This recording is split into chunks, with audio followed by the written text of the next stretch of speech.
Welcome to the show where we share the stories of the many who intersect with our healthcare system but are rarely heard from. My name is Kevin Pho, founder and editor of KevinMD. Today in the show, we have Elizabeth Barreras-Rivest. She is an emergency physician and she wrote the KevinMD article, The Climate Crisis as Viewed by an Emergency Physician. Elizabeth, welcome to the show. Hi there, Kevin. Thank you so much for having me. We'll get into your article in a little bit, but first off, can you share your story and journey to where you are today? Sure. So my name is Elizabeth. I'm a physician in San Diego, California. I was born and raised here in San Diego. It's a beautiful place to live. Before my career in medicine, I did nonprofit work to support financially and environmentally sustainable educational projects in Ghana and Kenya. And I was inspired to study medicine after seeing the devastating effects of preventable, treatable illness on communities and families where I was working. Fast forward 10 years, and I found myself as a resident in the emergency department during one of the worst public health disasters of our lifetime with COVID, essentially finding myself again witnessing preventable illness devastating entire families, entire communities here at home and around the world. I now work primarily in urgent care. I've been active in advocacy for policies that battle the climate crisis here in San Diego. I'm working with the Climate Action Campaign, the Public Health Advisory Committee that they have. It's a local nonprofit, and it's part of a coordinated effort for healthcare professionals who are fighting for policy changes related to climate change. So tell me how being an advocate influences your work as a Yeah, so it definitely gives a whole new level of meaning to my work as a physician, because you realize that, we can't really work as physicians in a vacuum. We have to kind of take all of these global problems into the work that we do, because climate change and the climate crisis is so interconnected with the work that I do as a physician. I see all of these climate-related health conditions, and, to ignore the greater issue of the climate crisis is just to kind of not really do my job. All right, let's talk about that KevinMD article where you delve more into this. It's titled The Climate Crisis as Viewed by an Emergency Physician. Now, for those who didn't get a chance to read your article, can you just walk my audience through it and share the story of why you decided to write it?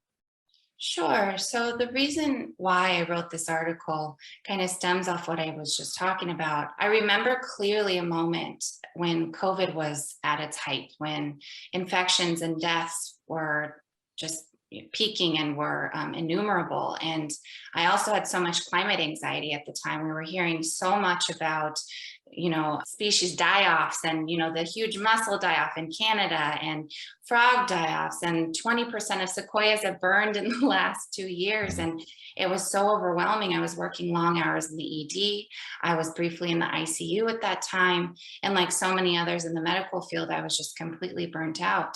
And I just remember this sensation of wondering whether or not we were worth it, whether or not humans were worth trying to save despite letting all of this happen. I just wondered, how could we possibly continue to accept all of this when we had solutions? Solutions were very much in reach. And how could we possibly be worth it if we weren't willing as a civilization to try and reach for those solutions and to save things that we love?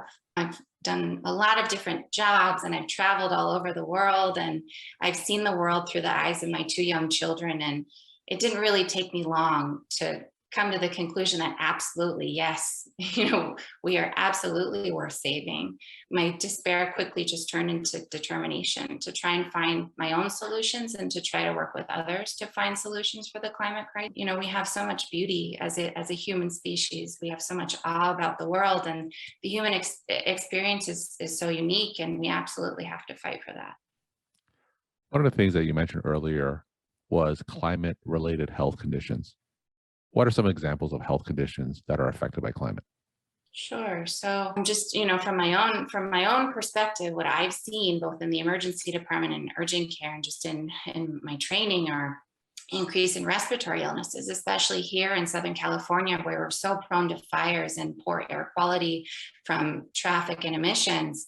People who never wheezed before are having new asthma exacerbations, and there's more pollen in the air now due to changing climate. And so people are getting more and more seasonal allergies, and we're seeing increase in heat related illness due to extreme weather events. And that's definitely more particular to San Diego and Southern California, but on the other extreme, there's also people who are having cold exposures and cold related events. So, the spectrum is very wide in terms of the illness that people are now exposed to and prone to because of climate change. So, what can physicians do? You mentioned that you do a lot of advocacy work in this area. Talk more about what more physicians can do to combat climate change. Absolutely. So, on the very hospital-based, patient-based level, there certainly are opportunities that physicians have to work with the hospital system that you're in to either green the hospital or to work together with other physicians to do patient outreach, to talk more about climate change and the risks associated with it and how to combat it essentially. And then more on a policy advocacy level, certainly getting involved with local organizations and finding out where your voice is most valuable. I kind of fell on the opportunity that I'm a part of right now just by chance, just by talking to I did a lecture in my residency program for my grand rounds, and it just so happened that one of the other physicians was also really passionate about climate change, and he got me involved in a lot of advocacy work here in San Diego. And so just talking to your colleagues and trying to get involved in finding organizations where you can reach out to policymakers and have a coordinated effort to help the climate crisis and fight for policies that actually will help kind of reverse the trend that we're on. Talk more about your advocacy work and your interaction with policymakers. How does being a physician make a difference?